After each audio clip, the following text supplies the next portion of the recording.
What happened was. Hey friends, it's so nice to see you.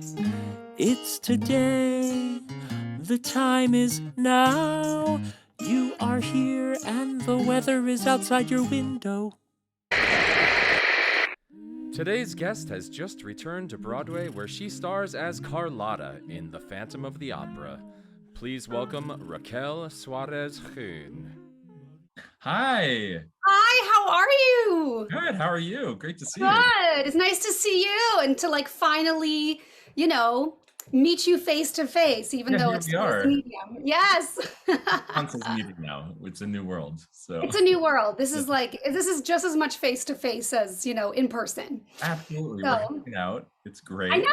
This is so cool. And are you in New York? Where are you? Yeah, I'm in Harlem. Where are you? Upper West Side, Awesome. New York City. Heck And I'm getting ready to move. So Where are you moving? just like 10 blocks, but I really want a dog. I want to be that soprano that has a dog. So I'm moving after 11 years of being in my apartment. And, Wow. it's a bit of a pain in the butt to move in New York, but we're doing it. So, Well, I'm one of those sopranos that has a dog. So yes. Oh, Yeah. what kind of dog do you have? I have a miniature pinscher. He's Oh my my best friend, and he's the very best. And I take him. Oh, that's what I want. See, I'm done being in my apartment by myself. Yeah, it's gonna change your life, Excellent. and you'll have a forever friend. I know. Yeah. Literally. Yeah. Yeah. Forever. Yes. Well, it's so nice to finally meet you. Thank you for coming on. I wanted to talk to you asking me. because you're one of a very small club that is back on Broadway after the shutdown. Yeah. And Yes. so for those that don't know, you've been starring as Carlotta in Phantom of the Opera for quite a while now. How many performances?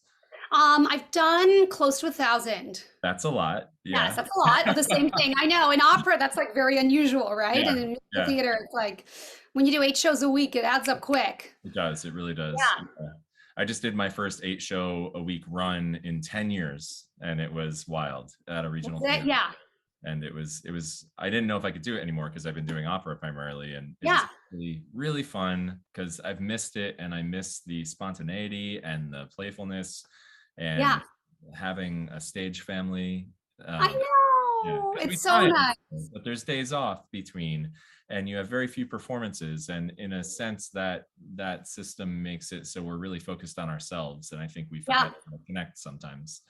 Oh, Yeah. 100%. Yes. And I had to learn in the beginning. I don't know if you were the same way, but because in opera you have a few performances a week or you have so many gigs a year, I was quiet on those days and I wouldn't do anything. I'd be in bed until noon. It was a really luxurious day because I was just trying to save my voice all day. But when you do it 8 times a week, you can't do that every day or you have no life. So you just kind of have to learn every day is a performance day, and Yeah. whether you wake up with mucus or you have to go to a meeting or you got to go, meet somebody or go to the gym, you've got to live your life, So, And it yeah. takes the pressure off in a sense because the show becomes in a way your neutral state. And Yes. yeah, and it's just this is my life.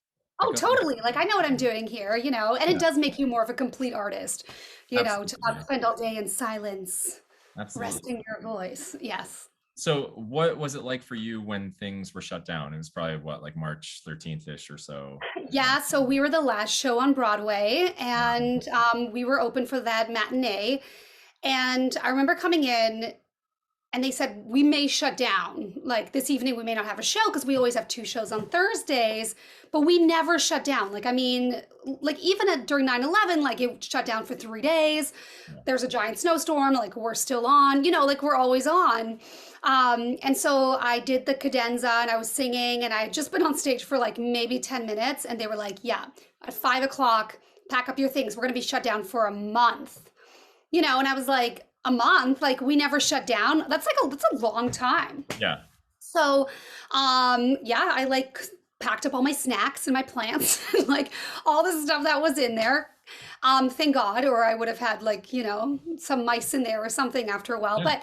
But packed up all my stuff, came home, and it was okay, so now I guess I'm just going to be home, And it was in that time where it was like really scary to be in New York. And so I was like wiping down my Lysol box with Lysol wipes and like ordering all my groceries. And, I like really stayed in my apartment for that time. But luckily during that time, I ended up meeting somebody who had invited me on something very similar to this.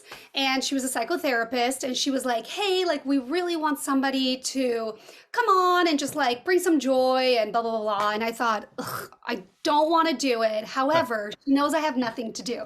So I can't even like make up an excuse like I'm busy. So I came on and it was wonderful. And out of that, we ended up starting this whole program called Empower Voices Now, where we combine psychology and singing.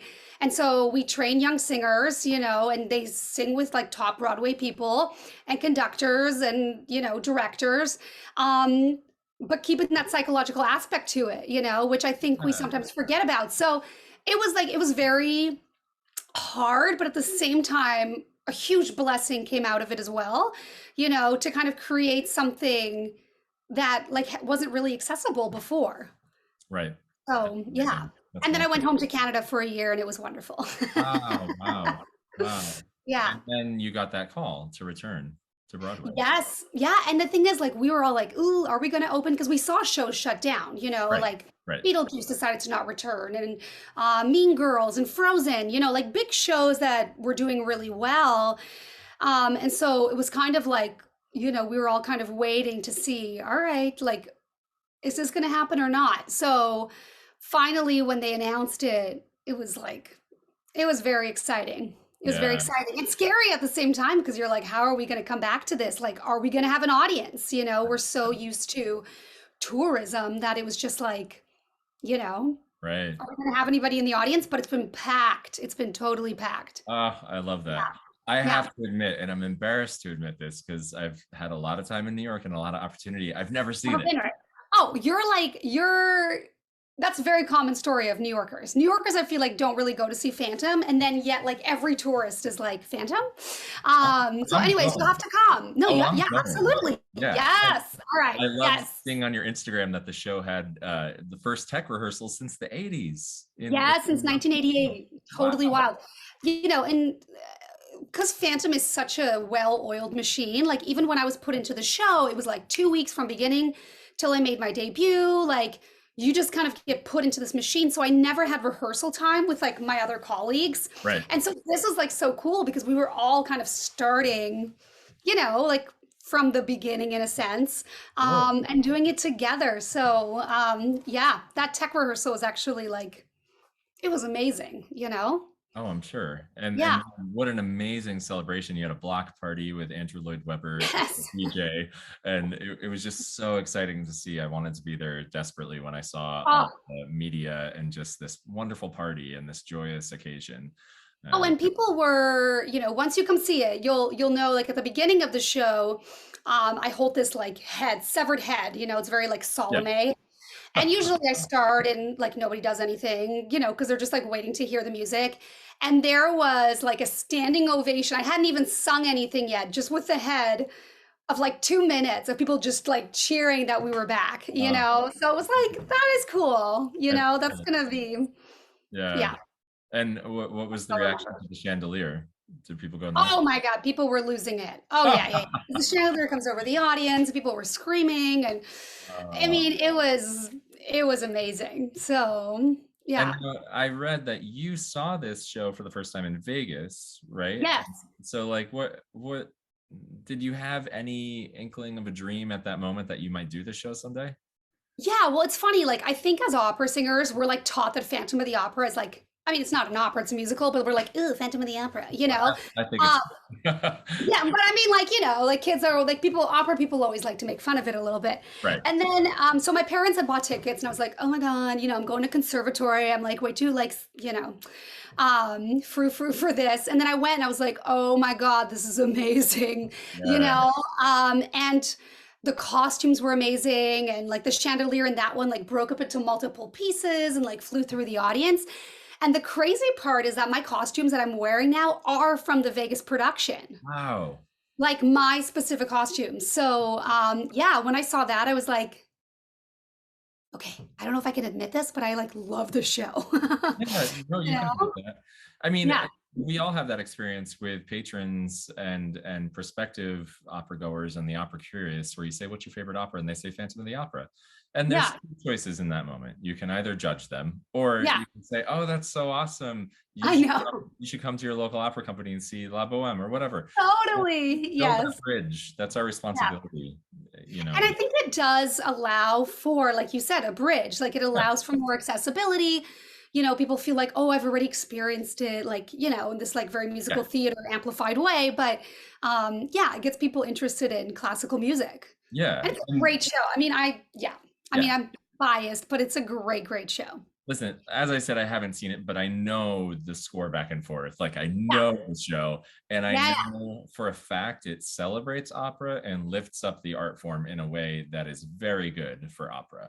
And And like you should totally be the Phantom. I'm just saying. Like you oh, oh, such a good Phantom. oh, So I'm in. we'll make it happen. We're gonna make it happen.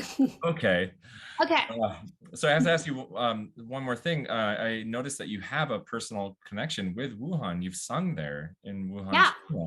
So what was that like when we were here and it felt like something that was happening very far away from us, yet you have this personal connection and know what it's like to be there? Were you, I don't know, what was your feeling about that in that moment? I mean, a little bit surreal, I guess, in a sense, because like, you know, nobody really thinks like I'm gonna go to Wuhan, China. You know, like it wasn't, but because we had performances there, I Right. was in that city. And it's interesting because I think the way sometimes we think about like China or, you know, we're like, oh, well, you know, not as developed or blah. No, like they are so far ahead when it comes to Yeah. like technology and buildings. Like this is like a highly developed, beautiful, like the, you know, area. And, you know, all we're hearing is like, you know, guy made bat soup from like Yeah. some market there. And I'm like, but that is so not how that city is. You know, it's like a beautiful city. It's very much like almost like a Shanghai. And, yeah, it was like wild to think like, oh my God, I was there a year ago, you know, and Exactly. now all this stuff is coming out. But I always just felt like, I mean, I love China. I like wanted to live there at one point because I was like, this is amazing. The culture, you know, the traditions, the food, like everything, you know, like it's just, yeah, it felt surreal. And I think sometimes the media also just portrays like China in a very different way. I'm like, oh my God, if you're there, like it's so modern, it's so advanced. It's like they're like way ahead of us. So, you know, and it's like, listen, I think, you know, this was bound to happen. You know, this virus was bound to happen at some point. You know, there was going to be something For like 100 this. years or And, so, right? I mean, you know, yeah. Yeah.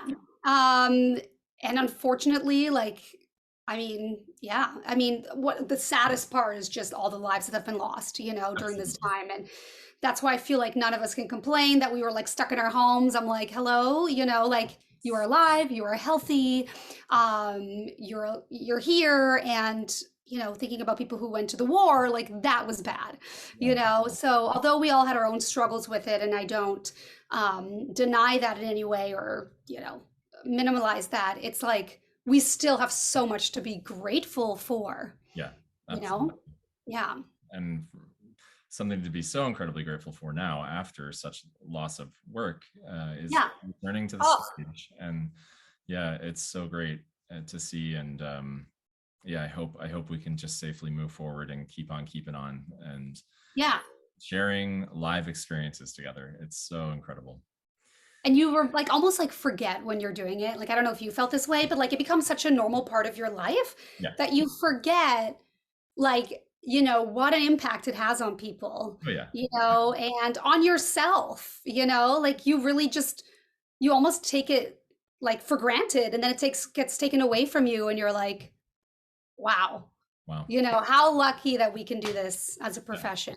Absolutely. Yeah. I felt exactly the same way I was feeling when things hit and everything was shut down. I was kind of feeling burnt out because I was doing a different show, a different city every month. And Yeah. then I was like, wow, well, this is really bad, but maybe a little time off is all right. And Yeah. that it was, A year and a half. I know. Yeah. And I definitely went through that thing of like, oh, maybe I don't want to do this anymore. Maybe I should find like a real job. Yeah. And yeah. and then I think returned in a way that my passion is reignited. And I think that's a really cool thing. I feel the same way. Like, I also, from doing 8 shows a week, I was burned out. I was tired, I was like, oh my God. How it is. Yeah. It is how it is. And it's like, there's nothing Still wrong doing with that. your That's best. being Yeah. human. Yeah. And like, you're putting your best out every day, and like, you have to be on all the time. And, and I was teaching and I was doing that, and I was home, and I was like, maybe this is like, what I want. And, and then coming back, I was like, it's been more fun than ever, to be honest. Like, I'm really enjoying it, rather than like, I have to be perfect every day, blah, blah, blah. Like there's so much less of that, because I'm like, it's not about that. No. It's not like sharing a story and being together, and just like, people just want to be entertained, and it's really nice to be able to have, I like you, I feel like reignited. Absolutely. And lifting that pressure off of ourselves is so important, especially coming from the opera field where everything has to be perfect. And, a great country singer said to me, honey, we're in the business of entertainment. This is supposed to be fun. Totally. I was like, I know, we forget, sometimes we totally forget, and I think too, especially as classical singers, we're so used to always having to be right. It's like there's a certain level of the level that you need to stay at. And so you're constantly kind of, for me anyways, I was constantly kind of in this judgy place of like, you have to do this, you have to be good. Oh, if this high note wasn't great, like I could have the whole evening would be crappy. And now I'm like, who cares? Yeah. Like we just went through a world pandemic. If that high E didn't come out the way I want, like life goes on. It does. Like and nobody else knows except for you. So just like, Right, but you're trained at Manhattan School of Music. You're like a trained opera singer. You're trained to have that mindset. Totally, and yes. We're really hard on ourselves, so it's wonderful to hear, and I can't wait to see you in the show. Yay! I can't wait for you to see it. Well, can I ask you some silly questions? Yes, please. All right, you ready? Yeah. Zodiac sign. Leo. Favorite ice cream flavor. Okay, so I love 16 handles, and I always do the Euro tart with like wet nuts. Heck yeah. They're like these like caramel nuts. Oh my God, they're so good. I know. Yeah. Yeah. Okay, got it. Okay. Coffee or tea? Coffee. Yeah. Beach or mountain? Yeah, I just got an espresso, and like now it's coffee. Oh, you're in the long haul. Yeah. Oh yeah. Yeah. Beach or mountain? Beach. Dream vacation spot.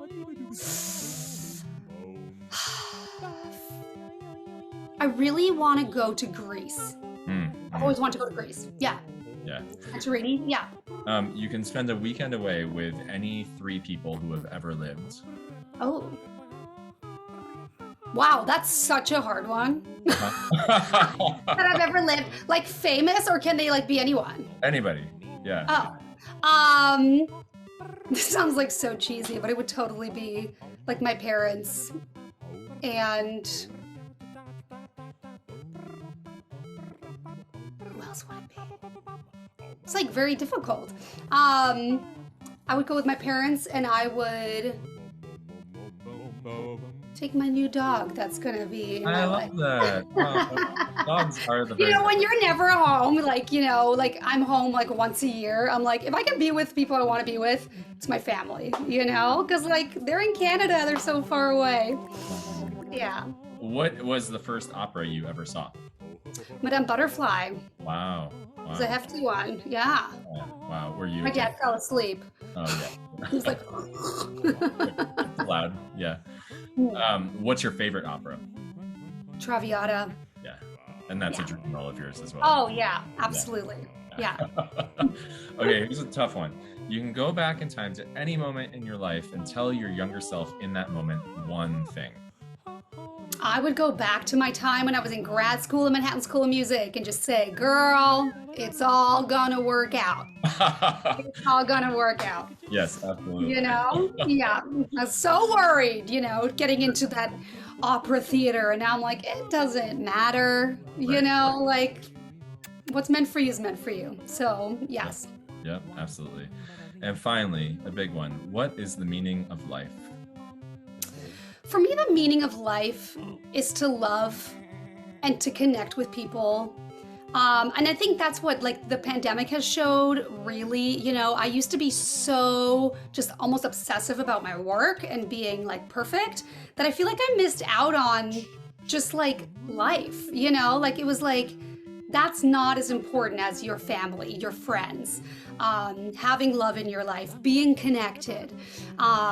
So for me, it's that. And also like helping each other through life. Like we all go through crap. We all feel all the feels, you know, and it's like, we're all human.